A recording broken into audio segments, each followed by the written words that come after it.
Brian Peotter, welcome to the show. Hey, thanks for having me. It's first time caller, long time listener. Not long time. This podcast ain't been around very long, man. No, that's I'm not really a long time listener. It's just saying. Yeah, Anyways, yeah, yeah. happy to be here.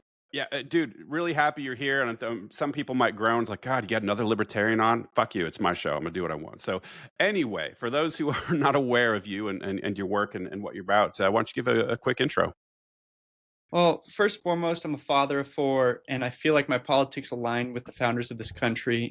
And currently, I'm a Republican, but I do hate a lot of Republicans who do things like instill red flag laws and love to talk about our public schools and support Social Security and things that generally are anti-constitutional, anti-American. A lot of people who might hear this someday might think, "Oh no, he hates Social Security," because they just grew up with it. Like they can't justify why it's a good thing to get basically a negative 5,000% return on your investment as like a necessary evil. But whatever. Anyways, mostly just a father of four, love guns, love liberty, love this country. I've been to 48 different states with my wife and two of my kids. Two of them haven't made it to the 48 with us because we started in 2019 and they came after. And I hope to get to 50 this year. We're going to Alaska this summer if nothing goes wrong.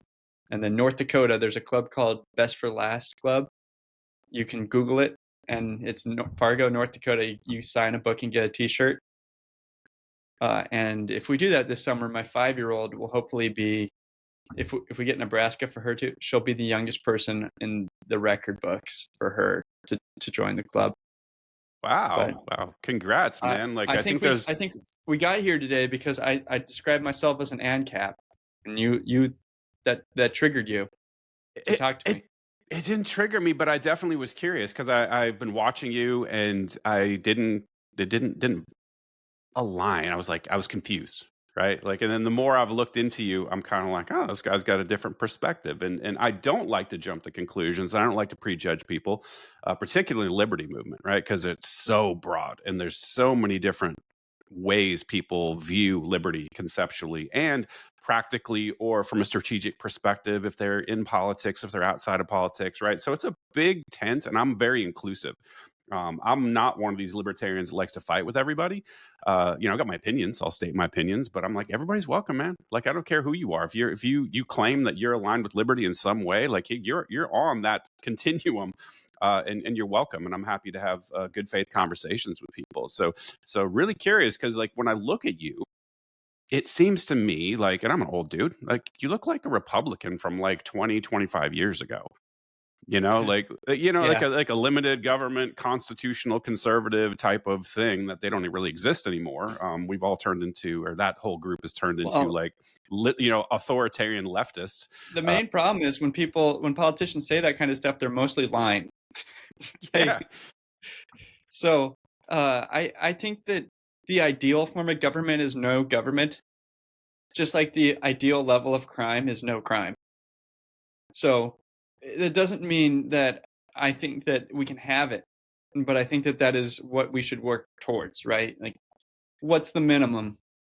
When we get down to basically no government, we can argue about like what's left. But I agree with you that like I would work with Bernie Sanders if he's on board with eliminating something. I don't know what he would be on board with removing, but if he didn't like he thought it was a Republican government funding thing, I'd be like, great, let's get rid of it. Uh, just work with anybody to limit and reduce the size of government, understanding that like it's like 1,000 or 100,000x what it should be. Like let's just work towards zero, and when some people are going to get off the train because they're going to defend something, so be it.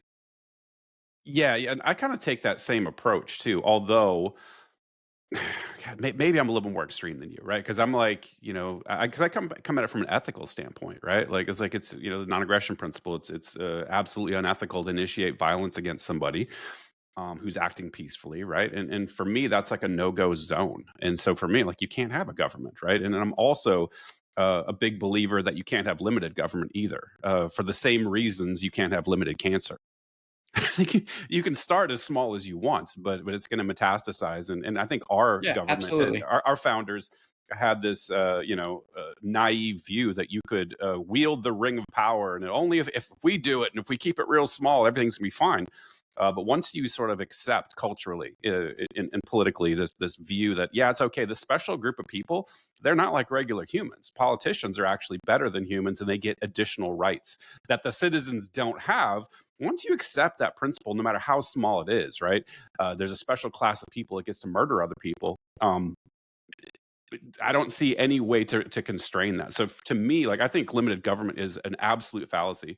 I support rolling it back. Like, I'm like with you. Like, anything that cuts it, great. I just don't see cuts being possible by virtue of how big it is right now. Like, I think the USD currency crisis is going to end in a really, really bad way, and I don't see there's any way you can cut your way out of something like that. There's going to be a crash, and what scares me is that we're not prepared for that.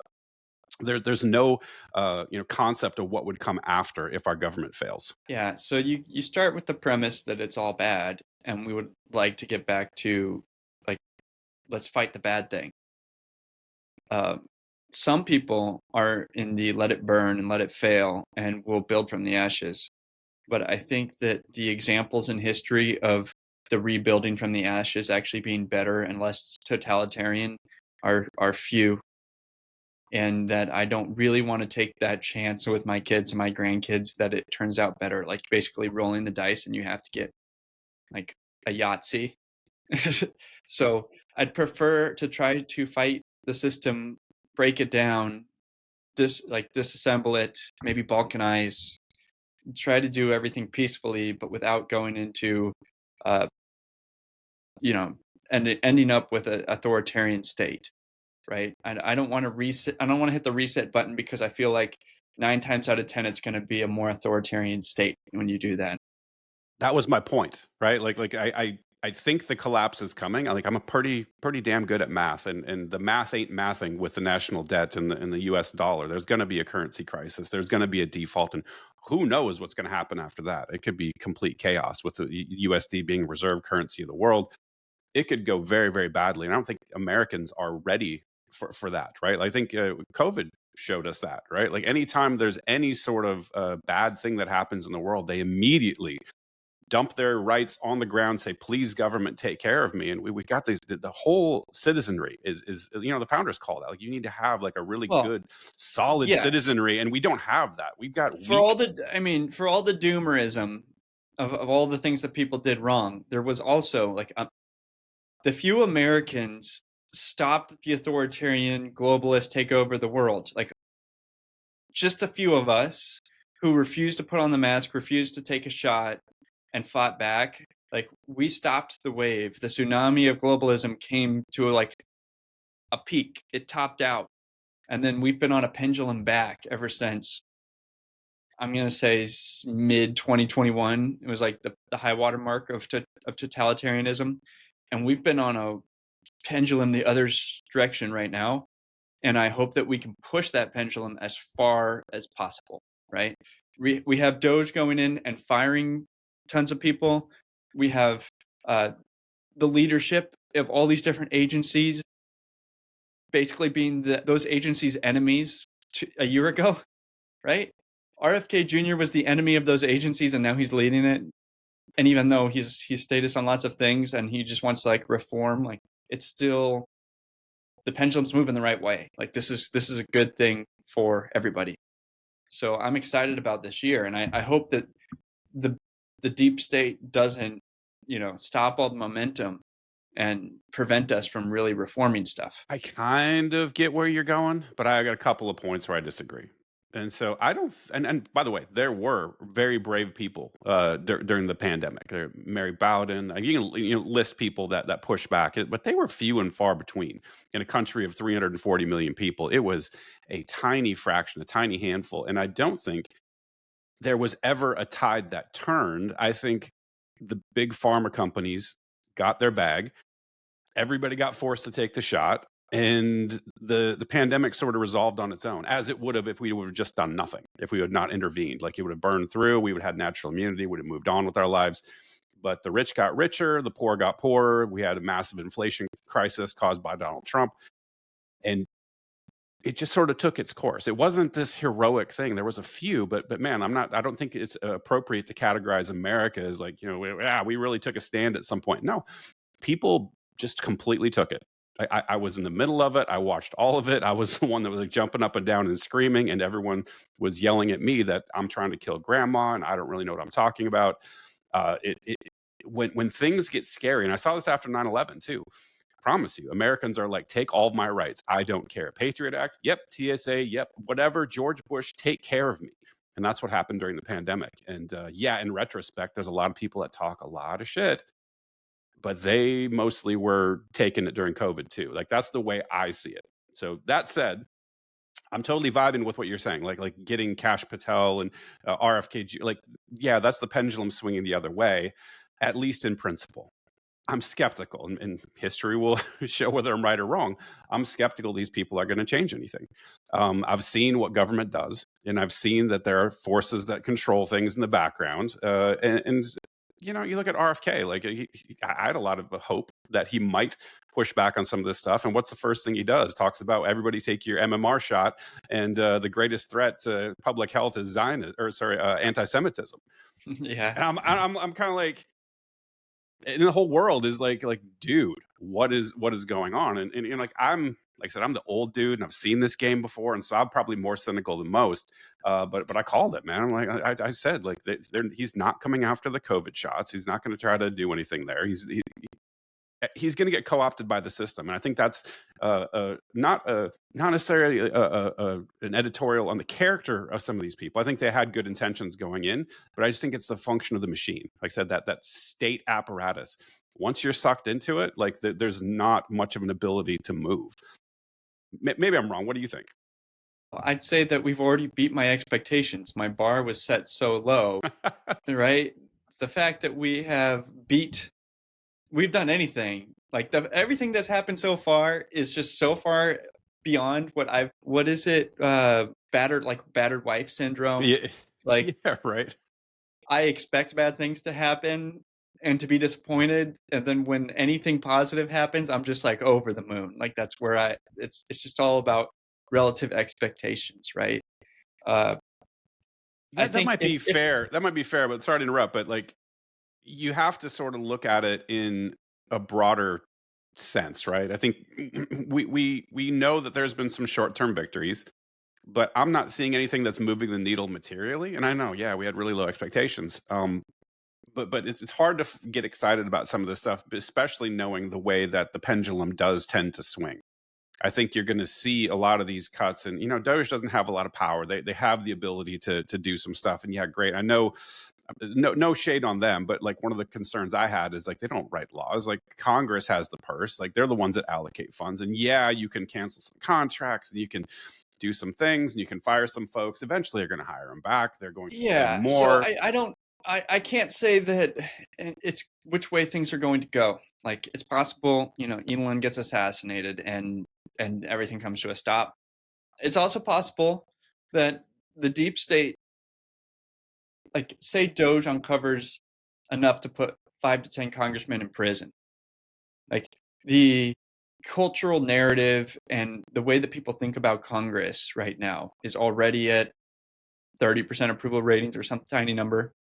Throw 5 prison sentences to 10 prison sentences for becoming millionaires through corruption, and then Elon's funding in the midterms, we have a good chance of actually putting different people in there. Like, and I'm not just saying like whoever happens to win, like Elon and Trump and Adelson and all the people getting involved, throwing out a lot of these rhinos, or what will happen is plenty of them will choose to retire.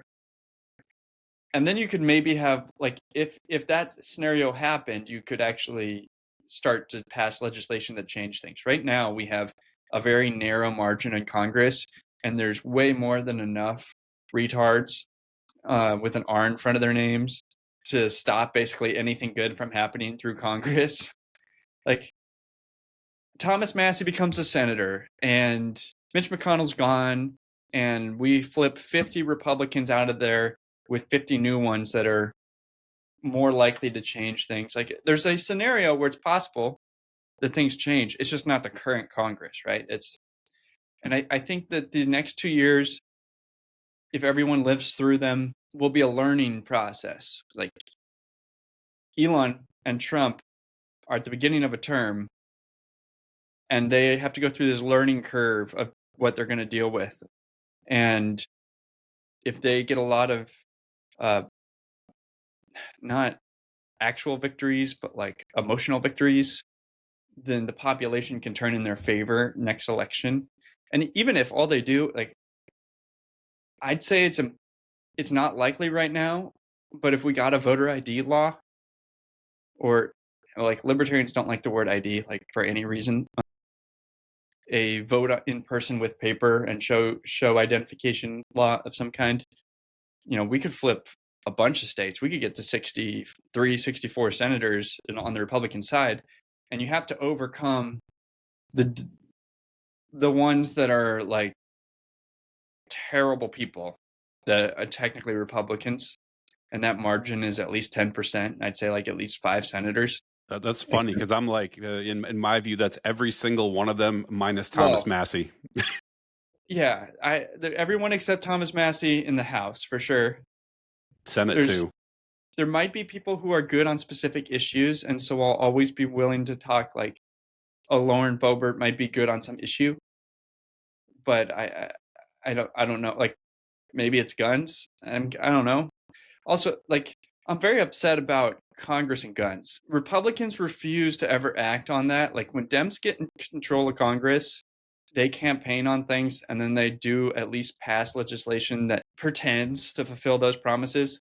The Republicans never even pretend to give us, like, repeal the NFA, the Hearing Protection Act, And they like, could tomorrow. That's the crazy thing. they could right now. Tomorrow.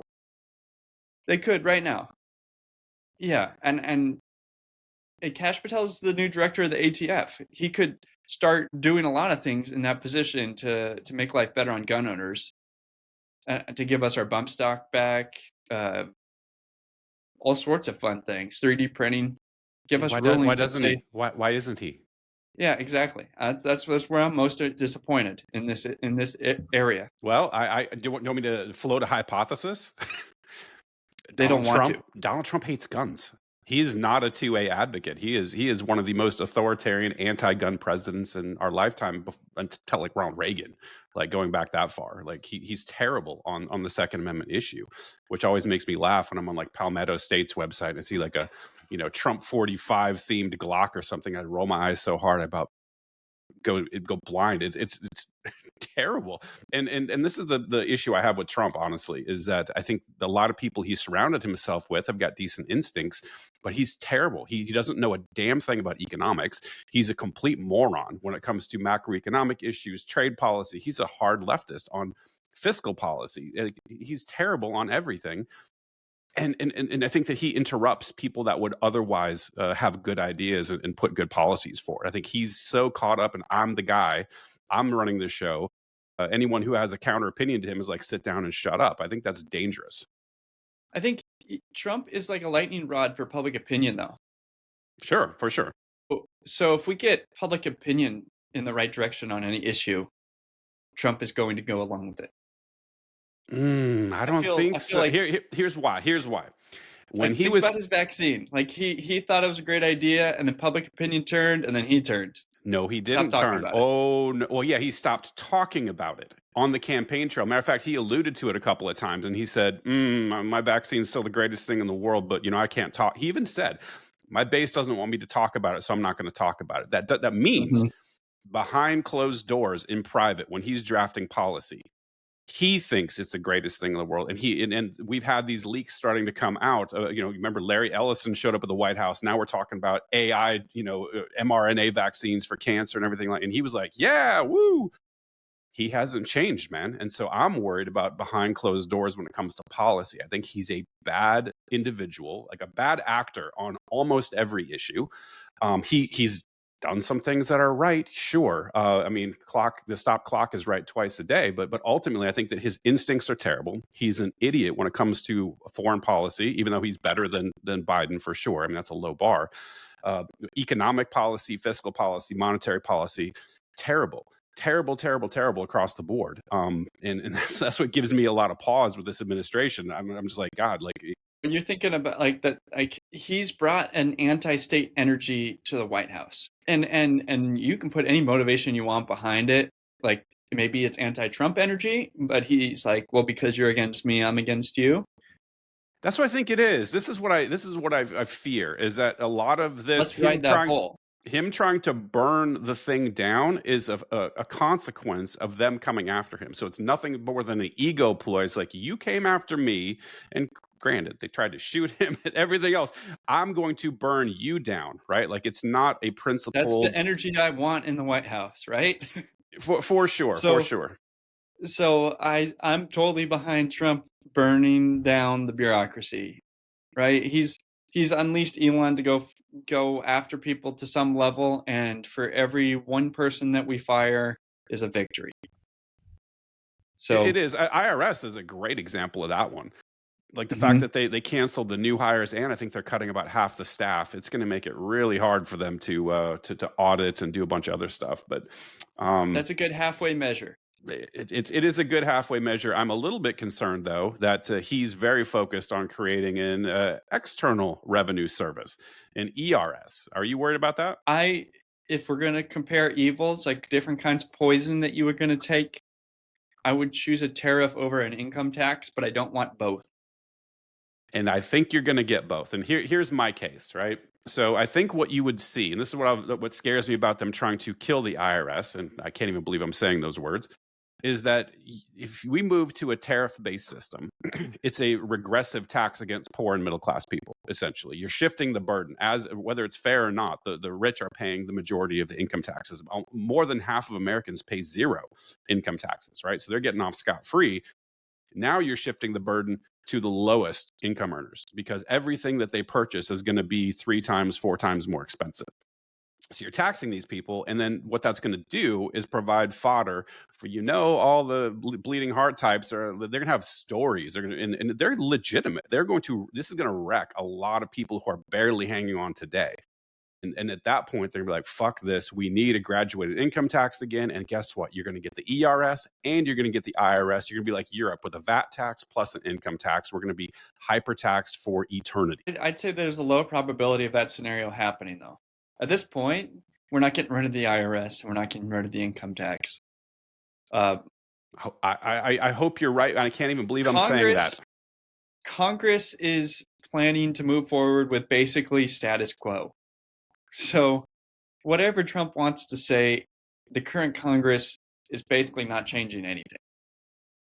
So my expectations are not that big. I would love to have the child tax credit that was promised, because I love tax giveaways for kids, because I've got a bunch. And if all that happens is the next 4 years, it's cheaper for me to drive places with cheaper gas, that's a win, right? The status quo was going to be expensive gas and wind and solar credits and all this other stupid crap. And just getting a break from that is nice. So just reset the expectations to, it will make my little family's life a little better for paying less at the gas pump. And that's it. Like that's all I'm going to be thankful for. Anything above that's gravy. But yeah, there's a big crash coming. It's been coming for 20 years, and it could happen this year, and it could happen in 20 years, and I still don't know when it might happen. But I'd prefer to have free trade, remove sanctions from all the countries around the world, let everyone get rich, pay off the national debt by cutting spending, or even better yet, like default on the national debt. Ooh, Because then you don't that's get to take out controversial. debt, and you don't get to take out debt anymore when you're a bankrupt guy. That would be probably cost millions of people's lives in terms of starvation around the world from the recovery of that. And so, like, I don't know. It feels like if you're not going to be serious to actually fix things, just yeah, pull the grenade right now and Yeah, you mean restart. an honest default because we're already defaulting on our debt. Like we're doing that through inflation. That's what it is. Yeah, instead of paying it back with inflation, just do a reset and just be like, we're going to take this 31 trillion and we're going to have it be zero. And whoever holds the debt doesn't get paid, and no one's going to take it, like, no more debt for us.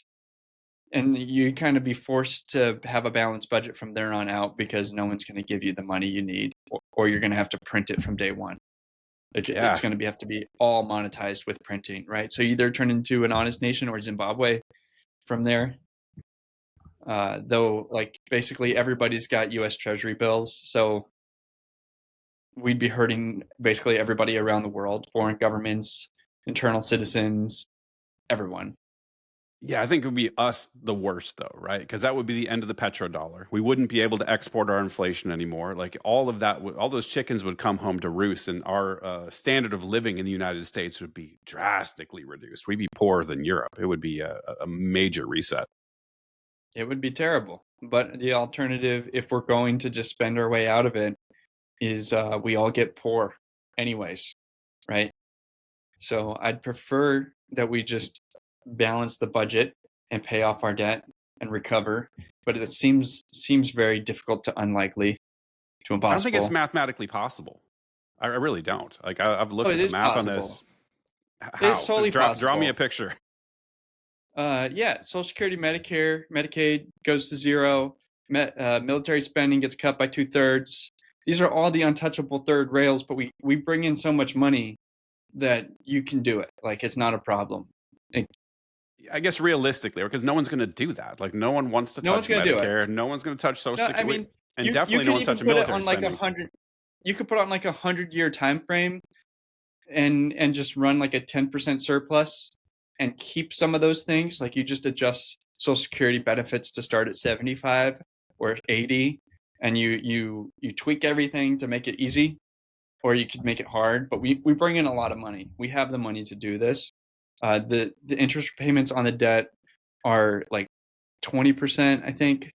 I'm guessing. That's off the top of my head guess. Everybody can fact check me and tell me where I'm wrong, but that's not an impossible debt load. When the interest payments are bigger than your total revenues, you're bankrupt. We're But until approaching you get that to, pretty soon, man. Like we're not that far off. we're pretty far off from that. I, We're at like what 20% of revenues every year going to interest. really? I thought receipts were. What are we at for receipts? So it is bigger than military spending. Military spending is like a fifth or a quarter. It's less. It's way less than 100% though. So we have margin. We're spending money on things that we don't have to spend money on at any point. We can Political will could stop spending money on it. Well, that's where Uh, Doge might come in, right? Because I think that some of these more ridiculous aspects of spending are being highlighted, and I get what Doge was trying to do with the Doge dividend or whatever, um, trying to sway public opinion in the favor of cutting the spending. Um, Boy, I don't see the public will behind this though. I think it's so easy that the story is so easy to be like, oh, there's this person over here, this group over here. Look at what you're doing to them by cutting this. Like the sob stories, like they really are easy to sell. I think the Democrats have been doing this for years. To some degree, Republicans do it in other aspects, but it's very easy to frighten people. And it's not very easy to get people to think rationally and mathematically about the situation. yeah, doing what's right isn't always popular. So it's only when those things coincide that a democracy does the right thing. So let's talk about what you think the proper role of government is. I've heard you talk about that a little bit. And are you taking the more of like a utilitarian approach, like what you think it should be right now, or do you have like this? You said you're an ANCAP, and I think we both agree that we shouldn't have government at all. Like how do you, in your mind, when you say things like proper role of government, like what do you mean exactly? I believe that it should first and foremost be local. So, like, city and county roads, if you are going to have them, and city and county schools, if you're going to have them. And I wouldn't really support either of those things. I don't believe that we should have state level control of education I think that you could privatize prisons in a different way than any current, like all the current private systems of prisons are like the worst of all the worlds. I think you could have a much more efficient system of prisons. Um, I think so. If you were going to keep, like, I think that the ideal justice system's private, but if you can't get there, and we have to have a justice system run by a government, it should be run by the state government. There shouldn't be a federal prison system. There shouldn't be a federal crime, right? Like, if I kill somebody, it can be prosecuted in a state or territory. So keep it all state level prison systems and justice systems with agreements between states for how you're going to handle special situations. If somebody is a murderer and they should be in a cage, they shouldn't just get to, like, why would we pay to have them sit in a cage for the rest of their life and feed them where they can continue doing crime and things? There should be a bidding by private prisons for the contract for that person in a way that says, like, oh, maybe all this person's good for is breaking rocks. Okay, well, the highest bidder is going to have him break rocks. Oh, this murderer is a lawyer. This prison's going to set him up in a nice office and pay him to review documents as like a paralegal. And the prisoner himself could like choose which prison to go with, right? Instead of bidding to the state, bid to the prisoner. I'm going to be locked away for the rest of my life, but here are my options, and here's what I would be doing. And maybe even they would pay me this portion, right? Like after expenses, I could still send money and 60% restitution, 40% to my family, but I still get to work, right? These individuals could be productive.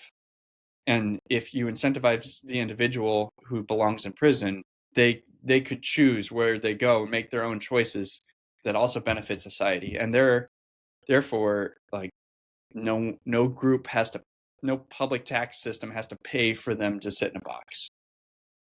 And like there might be like a leftovers, like no one wants you, you're disabled, you're mentally unstable, we will take care of you, right? Like there could be like a leftovers where there's no productive use for you, or you're 85 and end of life, and then maybe the public could pay for that. But otherwise, you could have a private system where prisons could choose, like, offer prisoners their version that like qualifies as like they're kept away from the rest of the public. That's what we really care about. So it And sounds then to me, for sorry to interrupt, but it sounds to me like you're taking like a pragmatic approach, a utilitarian approach. Like you have this thing that you think is the proper role of government, which should be whatever it is. But I don't think that's doable, right? Like I don't believe that's possible, so I'm going to settle for something else. Is that what you're saying? I'm dealing with the fact we live with the current system with very, very terrible, like every single sector has problems.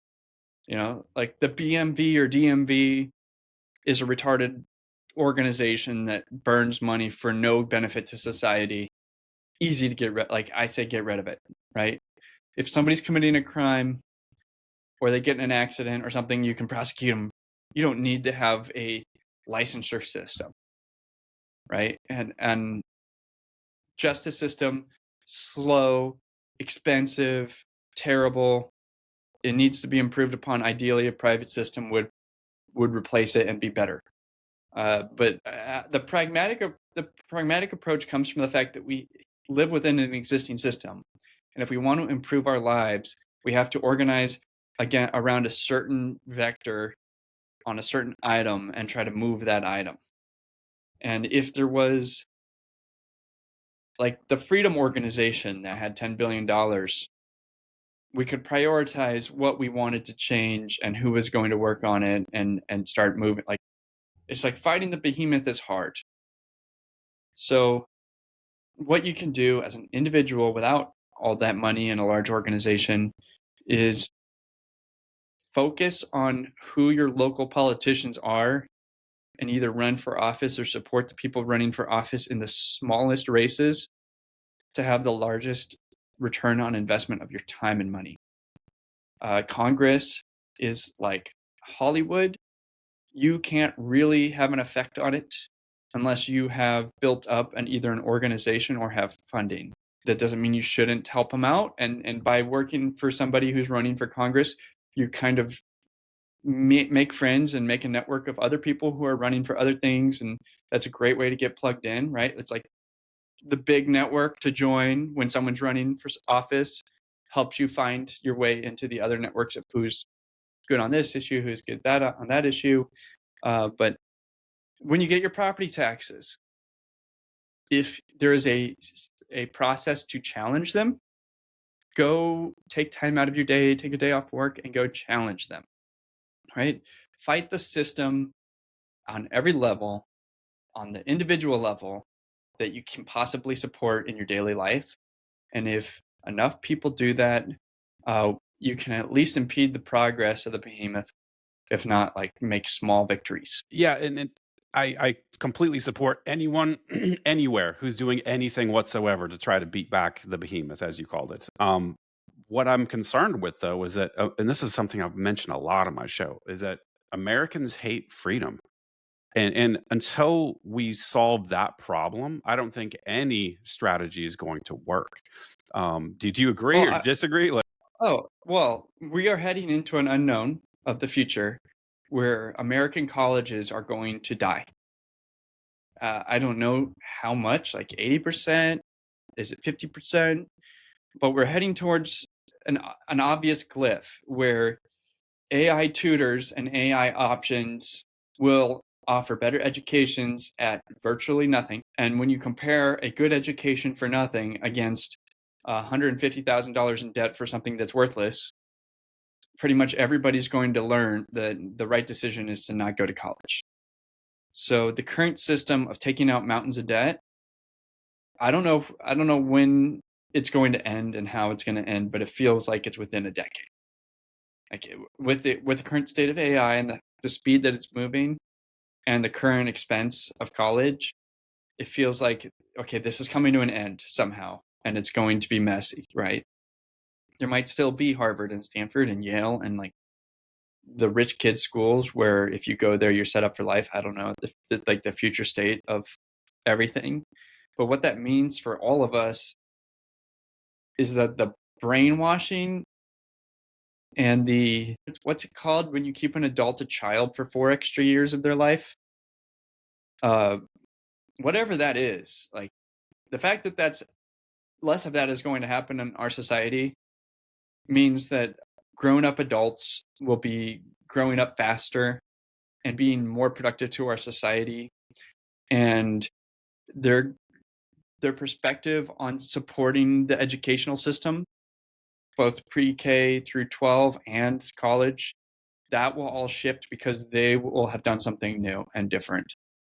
And I'm breaking down the foundation of government schools and government indoctrination into all the stupid things that they teach you in schools is the like the main way for shifting the culture. Like we have to break down the brainwashing system because average voters, I went to school, I went to high school, I went to college. This is the way it is.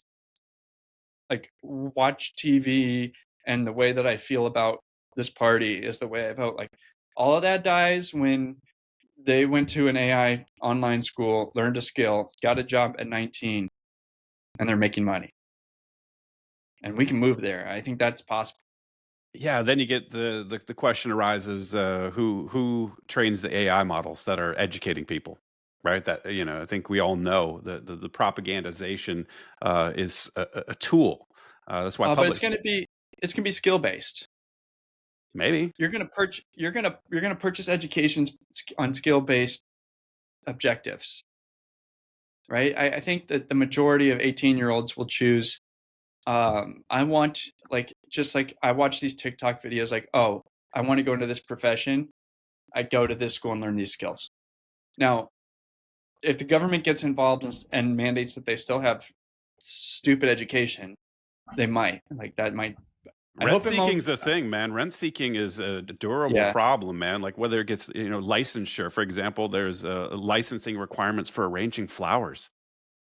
It's like they always like to erect these barriers to entry to keep competition out. And I don't think even if we move to an AI model, although it might be vastly superior, I don't see that human nature going away or changing. Well, I'll give you an example. Like the TikTok ban. You download a VPN and you still have TikTok. Right, right. A free VPN and you can still have TikTok. And there's a large number of adults who are, I'd say, like 40 plus, who don't know what a VPN is. And that type of idea, those are the politicians in power.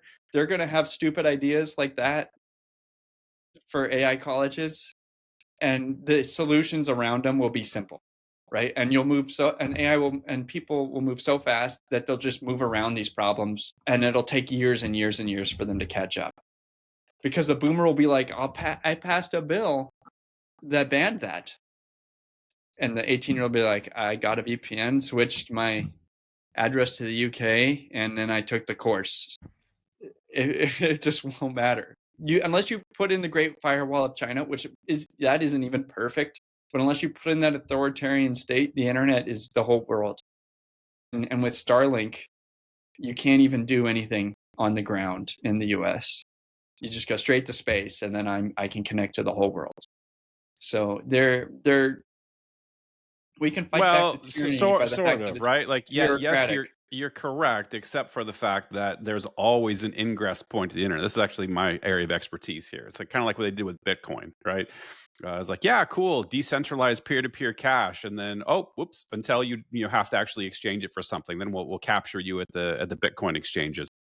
There's always an ingress point. There's always a place to deploy totalitarianism, and I see the way the world is trending with CBDCs on the horizon. Them trying to put all of our transactions on the blockchain so they can monitor literally everything that we do. I don't think internet's immune from that. I think that it will trend more authoritarian. I think it's very easy, particularly around the internet. And I saw this after 9/11. It's very easy to scare people. You don't have to do a whole lot to scare people into giving up their freedoms. After 9/11, it was like, cool, spy on us all. We don't care. And I think that's largely where people's minds are at right now. People are so focused on where their next paycheck's coming from, how to feed their family, how to take care of their basic needs. They're focused on that. And then if you scare them on top of it, they become super pliable, and sort of will bend to whatever authoritarian thing is pushed down the pipeline. That's my fear anyway. That's like my analysis of the situation. I'm not seeing a lot of people that are like, I really care about liberty. I'm not seeing it. I agree that that's the biggest fight. So like Trump passed that or signed an executive order against CBDCs, but that only stands up until the next president, Exactly. right? We need to continue to fight to keep control over keep the authoritarians out, remove their power as much as possible. On the bright side, the Democrats seem to be falling apart at the moment. They may rally around somebody and find money, but right now it's a falling knife. So I hope that no one tries to catch it and they just keep going down. Like, I don't know how deep the basement can go, but I'd like to see them completely fall apart.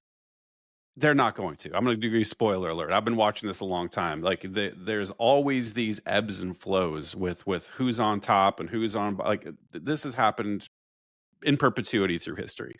And what's happening right now? What's happening right now? Why it seems like they're a falling knife is that Trump is moving so quickly, right? They can't even zero in on a single issue to start doing the campaign against because he's moving so rapidly around. But eventually, that's going to stop. You can't govern like that for 4 years. Like this is going to slow down.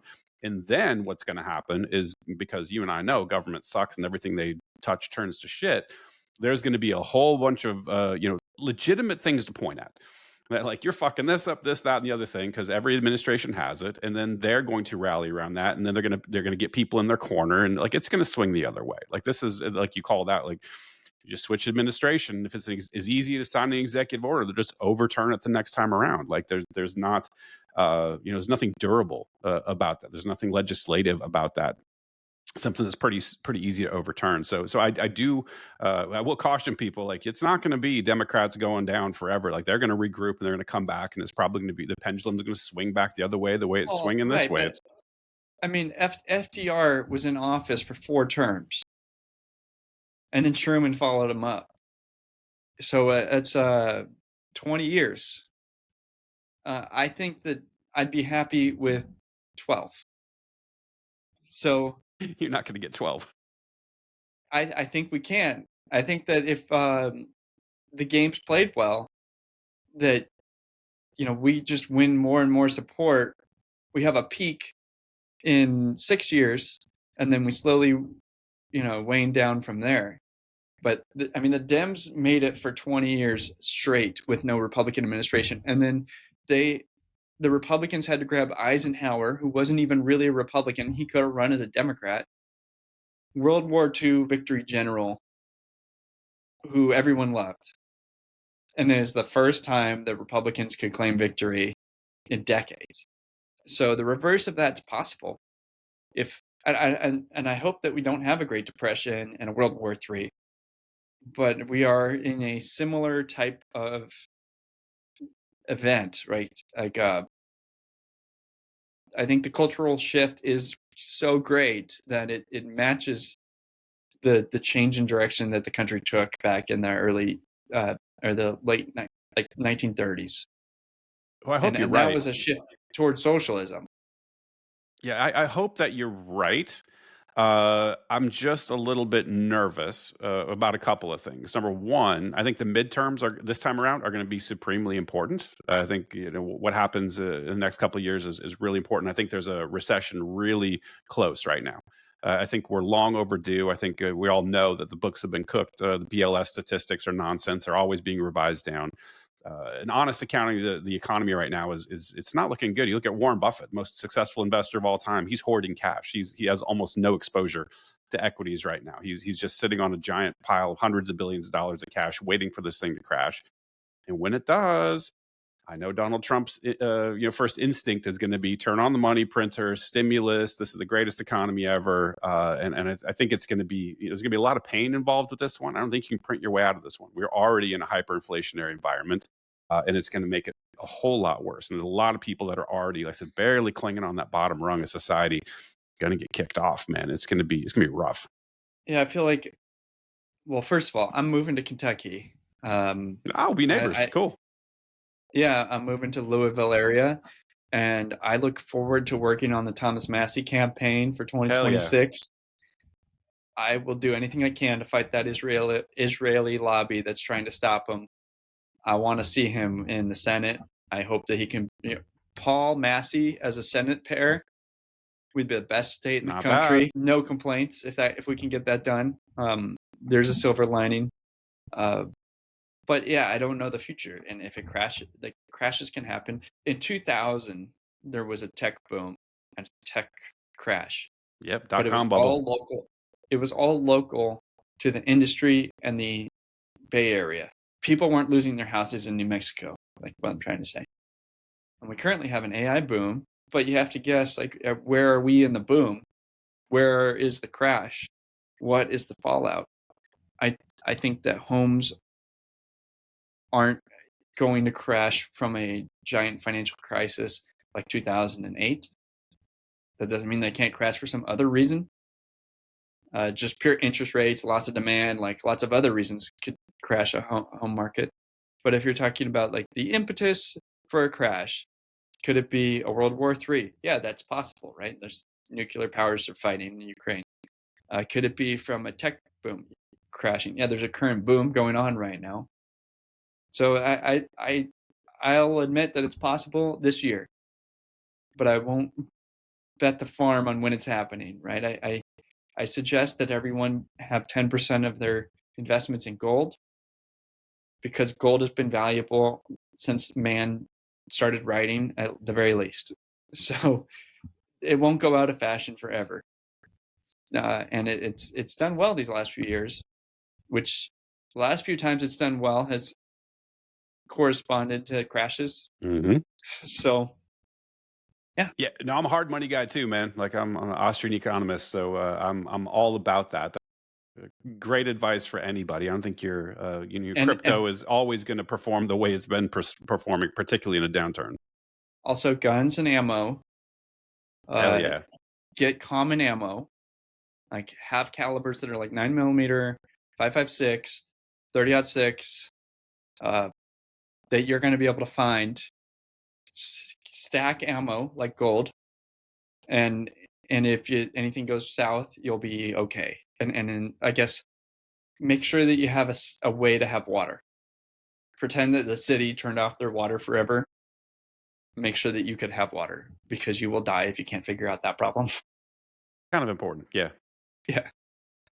So yeah, anyways, that No, was that's great that was advice, a good man. comment. You skimmed past something I wanted to return to, though. I want to ask you, why do you think MAGA hates Thomas Massey so much? I don't think that all of MAGA does, I didn't say but all. that This is just most. Like, I'd say that most of the grassroots love him, but everyone in Congress hates him because he makes them look bad. I haven't been seeing that, man. Like on Twitter when the whole thing, like for example, uh, when Massey opposed Johnson as speaker, all of the MAGA influencers were just ripping him to shreds. I saw my Twitter feed. I was looking around like, wait, but didn't you guys just hate this guy like 2 days ago? Like, but just because, yeah, and this happened in Trump's first term too, because Massey opposed him on several things, and they just excoriated him. And it feels like that base just is not vibing with Massey at all, and it hurts my heart, man. I love that dude. Me too, big fan. Uh, I can think of a lot of accounts that love him. And then there's individual examples where Trump is like he's the one no vote, and Trump like tweets out that Massey sucks for the no vote, and every time like Trump's wrong. But like clockwork, they come with the torches and pitchforks for Massey, dude. Yeah, and like Massey last week tweeted during the announcement that everybody got up and cheered Doge while they're still planning on passing a continuing resolution next week that funds everything they're trying to cut. It's so dumb. Calling it. You don't like being called a hypocrite by someone in your own party. So when you're a hypocrite, you don't like Thomas Massey. Yeah, Uh, totally. And that's why I love him. Like the dude just says it. He completely keeps it real, which is rare for anybody in Congress. Thomas Massey's not a pastor, but in like a different realm, in the in like the religious realm. Pastors that call out other pastors and call you out for being a hypocrite, lots of people don't like them either. Like it's the same thing. It's the same phenomenon. It's like if you're holier than thou and you're calling someone out for their sin, people don't like you. People don't like being called out. Yeah, totally, man. So that leads me to another line of questioning I wanted to ask you about. So it sounds to me, or like I've got the impression that you're kind of a religious dude. Is that true? Yeah, I'm a born again Christian. I got saved in college. Uh, so the girl who brought me to college or brought me to church, like 3 years later, we went on our first date, and now we're married. But Congratulations. she didn't missionary date me like in Christianity. Is like, oh, I want to see him saved so that we can date. Like, no, she didn't. I was not anyone close to someone that she would date. And then I completely changed, and then that those changes stuck. And then she went on a first date with me. So I'm thankful that all of that happened because like my whole life is different now because of all of that. Cool, cool. Yeah, I'm not religious. I was, I took a similar arc. I went through that whole born again phase and did the Protestant thing for a bit after being raised Catholic. But I kind of pick up on signs. I'm like, it seems like a lot of libertarian folks are religious. It seems like it's kind of somehow compatible, which confuses me a little bit. Like I had Jacob Weinegrat on a couple days ago, or maybe it was last week. Love the dude. He's been on my podcast as well. Yeah, I love that guy, but I struggle to sort of reconcile Christianity with libertarianism. It seems at odds, and it doesn't compute to me. But I'm not really a theologian. I don't go that deep into it, but it definitely confuses me. But I am attuned to the signals when I start hearing certain things. Like we've seen people like libertarians that are against want abortion to be legal, or sorry, illegal. and a couple other things. I'm kind of like, oh yeah, you're probably in that group. So I just wanted to ask you about that. I'd say that the average person conflates legality and morality, For and sure. I keep those two very separate. So if something's wrong, it does not mean it has to be illegal. Uh, I want there to be no abortions. You and But I share now, that, by the way. but from there, what do we do about it? Like as a society, like I would encourage us to try to help women. Like first of all, culturally, make it a faux pas to have sex before marriage. Culturally, if we didn't do that, and we didn't put women on birth control at 16, there'd be a whole lot less abortion. Uh, if we could instill monogamy into the culture again, that would be an improvement for society. There'd be less single people, and there'd be more families. And to celebrate families as a culture would also be like an improvement moving forward. The birth rate's crashing because we don't have a family culture. We have an anti-family culture. But if you want to talk about legally, well, first step, government shouldn't pay for anything related to abortion. Like to steal from one person taxes to fund an abortion is the worst crime. That's where we're currently at, and I'd like to stop that immediately. But after that, let's move it to the states to decide what's legal and what's not legal, and then we can at least start to develop different cultures in different states. Even if we made it illegal federally, California would still just break the rules. Like we're at a point in society where federal laws aren't followed anyways. Any cultural law federally is just like blatantly ignored wherever it's no longer it's not recognized.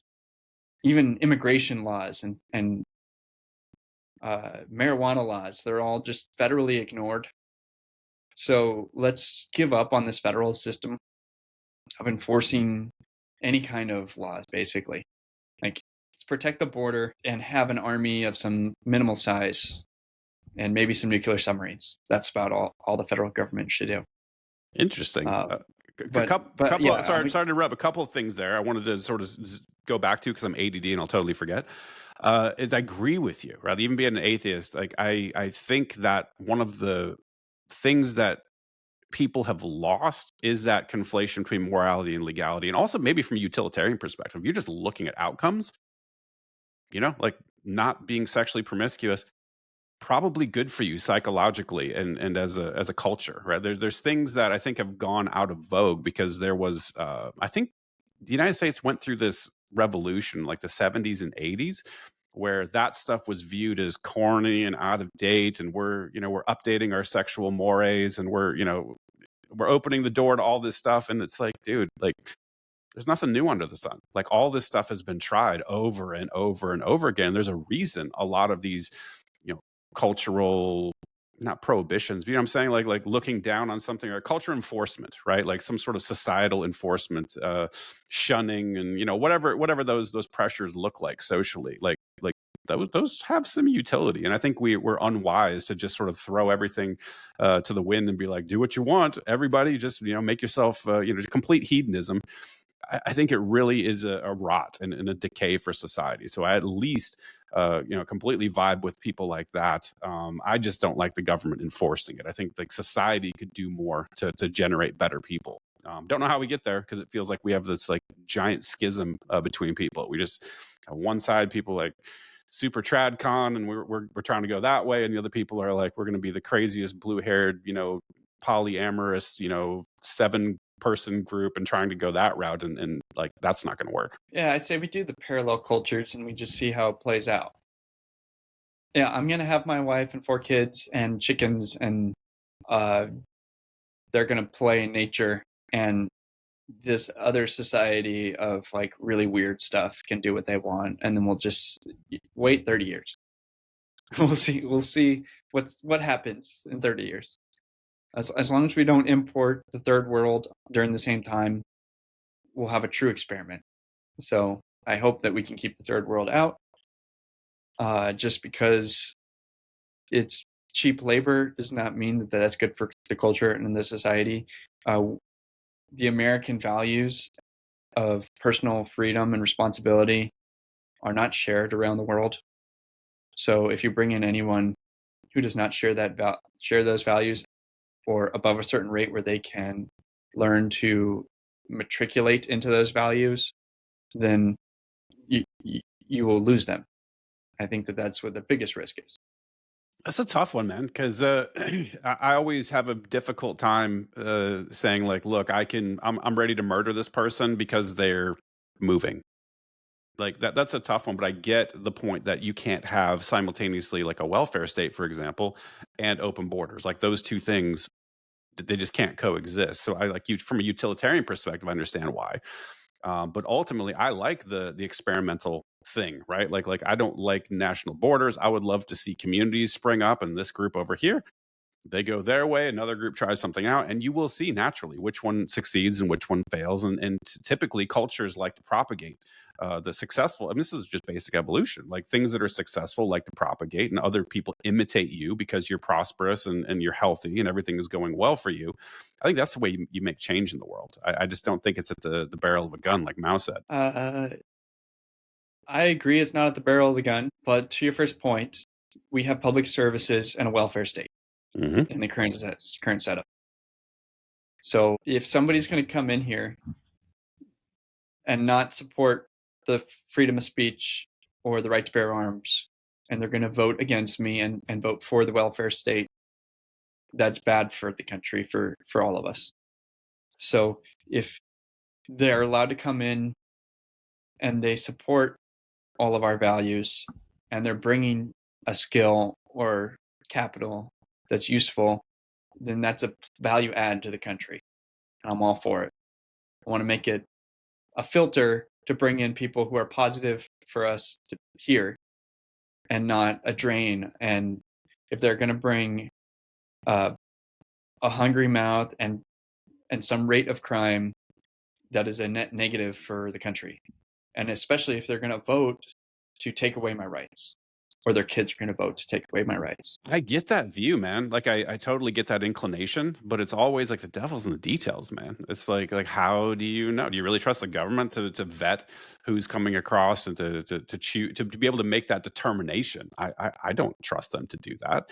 And I certainly don't want to, initiate violence against somebody who's just simply moving to have a better life. Like our immigration system is so bad. I don't know if you know this, but the It's number terrible. of the number of slots they issue are equal for every country in the world. So Eritrea gets the same number of slots as Mexico, and like that's not sane. And just to say to somebody in And Mexico, they're like you have chain to, based, yeah, right? yeah, yeah, totally. You have if you have a sponsor, a family member living here, like there's all of that stuff laid on top of it. But my point is, like, if you have no sponsor and you have no family in the United States, and you're in Mexico, the Republican or the right leaning types will be like, well, just come in the right way legally. It's like, dude, you know that it takes like 70+ years if you're just waiting in line doing it the Yeah, legal way. Of course, if you're starving and your family needs a better life or wants a better life, like you and I would be like, crossing the border, sorry, like you're incentivizing this type of behavior. exactly. I don't blame anybody for coming here to live a worse life, and our current immigration system is messed up. We bring in people at random. It's like we're not recruiting. We should be recruiting. I don't trust the government to do this, uh, but the government's already randomly picky. So if I could take the current system and replace it with a better system, that would be nice. I am not in any elected office, but that'd be my preference. Elon has talked about that. There's at least somebody who has met Donald Trump on a regular basis who has that opinion. I hope that somehow we can move in that direction, other than randomly. Like, plenty of the people we bring in have no cultural value, economic value. They're like anti-American. And if we could replace those with people who want to be here and add value to our society culturally, monetarily, in every way, let's try to improve this system. The ideal world is an ANCAP place where, like, we have a homeowners association that kicks people out when they break the rules, and they have to go, outside the city wall, right? But that's not the current system. And I'm all for a wall around California at this point. A Keep all lot the of people people in agree with you. California in. Give them separate passports. They don't get to just move around the country. I came from California. I grew up in California. I know those people. They can stay there. Dude, it's wild. Like when I moved to Tennessee, can't count the number of like don't California my Nashville or whatever. Like it was they're not appreciated here. They're not welcome. I grew up in Newport Beach, which was one of the most Republican cities in the country. Uh, there was no Democrat club at my high school. I started the Republican club, and then there was a Libertarian club, and there was no Democrat club. Like that, you aren't Explains a welcome. lot. And it was actually the leader of the Libertarian Club who introduced me to a lot of new ideas. And then Ron Paul, I graduated in 07, and Ron Paul was like, the Oh yeah. campaign was fall of 07 to like March of 08. And so I got involved with Ron Paul, and because of him, I found out about a lot of people. And It's then, like, always a gateway drug, man. he was Just the gateway to Tom Woods and the Tom Woods podcast, and uh, Peter Schiff, Peter Schiff Radio. yeah. Lot of people from back in the day that started to form my ideas and change my mind from the dumb George Bush is right because he's a Republican. We're in Iraq for a good reason, like a dumb little teenager. A lot of people made that transition in 08, man. Like that was maybe that's what we should talk about is like I asked the question before, how do you get people interested in liberty? Ron Paul did his thing in spades. Like he was the gateway drug, and it seems like there's a lot of people that are in the movement today are there because of Ron Paul. But I don't see a similar figure right now, other than Ron Paul. Like he's still doing it, but he's old. Well, He's it's 1,000 shows on YouTube and Rumble, like yours and mine. I'm aiming to be a cultural show. Liberty Tonight is an entertainment show first. Our hope is to be funny and entertaining, but we also have libertarian politics. So I think that the left has been doing that for decades and been successful, and that the right needs to step in and be the media now, be the news, and be the culture that people want to join, right? If we're having fun and we're a cool crowd to hang out with, then new kids coming up, 17, 18, 19, they're going to join our side, and our movement is going to grow and be successful, right? People supported Obama because he was cool. And most of the people who supported Obama knew nothing about what he stood for or what he was going to do, right? Maybe they tan could say suit, he's tan going to suit, fix our system. What's that mean? I don't know, but he's change, cool. hope. So we need to do that. Yeah, how do you make libertarianism cool though? Because we're kind of assholes. Like we endemically dicks to each other, like over the dumbest issues. Like I don't know how to extend the olive branch to get everyone to be like, "Yo, same." Like you said, when we get to a point where our differences actually matter, cool, then let's fight it out. But we're so far away that if we just anybody even remotely on that liberty spectrum was like, hey, like let's start moving together, boy, because we're not like Ron Paul has set a great example, and he talked about setting a good example.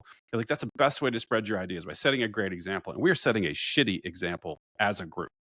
I'd say the Libertarian Party is dysfunctional because half of it are people that you don't want to be like. Mm-hmm. Personally, like I personally don't want to have lives. I don't want to have a life like a lot of the people that are in the party. And like Ron Paul, he was someone to look up to because he had a life that I want, right? He had 5 children, a wife of now it's like 60 years. Shout out Carol. Yeah, what a great thing to aspire to be a man, to stand up for what you believe, and to have a family that is together and loves you. And I think he and Carol had a podcast where they said there was 50 people at their Christmas one year. Like, I want that. When I'm 80, I would love there to be 50 people at my Christmas because of my wife and I. So, s- first of all, have discipline, work on yourself, improve yourself, build a family, work on being a strong man or woman, and ignore the noise. Man, Like even if no that's a one else key. watches your stuff. Dude, that's the key in my view, honestly, is I really believe that everything comes down to personal responsibility. And that means becoming a better person yourself and then encouraging other people through your example to become better versions of themselves. And if we all just do that, we don't need to worry about government politics and arguments about bullshit. We'll generally get better as people, and we need to be, and naturally need to be governed less, right? There's less of an excuse to do stupid stuff through the government when people are behaving themselves and are acting properly towards each other, man. And I just really think personal development is the key. I just don't know how to make that cool and popular because it seems like nowadays, other than in small pockets, America's just sort of abandoned that, and we've kind of been at a race to the bottom. Fat tolerance and everybody's healthy at every side, like all these sort of lies that are being spread throughout the culture have really eroded kind of the fabric of society. And like, man, like we've got to get busy changing that. And the one Yeah, thing you can and control is yourself. And a lot of people just need to understand that fact and just get to work and then stop being on Twitter all the time and worrying about what representative did this or that or the other thing. Cause like that's out of your control. right, and you can join online communities like yours and mine. You can also go to Google Liberty on the Rocks. They set up, you can either start your own group or join a group nearby where it's a meetup that's not political. It's a meetup that tends to have a speaker that's related to liberty, but there's also a period of time before then to meet and greet and make friends. And the point is to go meet people in real life and hang out with them and try to create a cool, fun atmosphere. That's not a book club. It's not chess club. It's not arguing about bylaws, right? It's not the Libertarian Party. so so create culture, do fun things, and become a fun person, and you'll attract other people that are like that. And honestly, I'm not a fun person. If you put me in a group of like extroverted salespeople, it's all a matter of like what's the group. If I'm in the group of the Libertarian Party, it's like, boy, am I cool. But but Low bar. you put me in a group of normal people that are like really extroverted. I'm like, I'm the loner weirdo. So it's like all relative. Oh, shoot, dude. Well, that's a good place to leave it, man. Everybody try to be better. Everybody try to be cool. Don't be a dick to each other, and then work on yourself. That's the best advice I got, man. So thank you so much, Brian, for stopping by. Really good insights, and tell everyone where they can find you online. Find me on X at Brian Peotter or go to rumble.com/Liberty Tonight. Follow and like our show. Come check it out at least once. We do Thursday nights, 10 p.m. to midnight Eastern. I'm working on trying to get 2 nights a week. We put a lot of effort into making segments and bits, and I'm always looking for new content and new ideas. Yeah, yeah. Double tap on that one, man. This is hard. This is a lot of extra effort. So go check out Brian's show.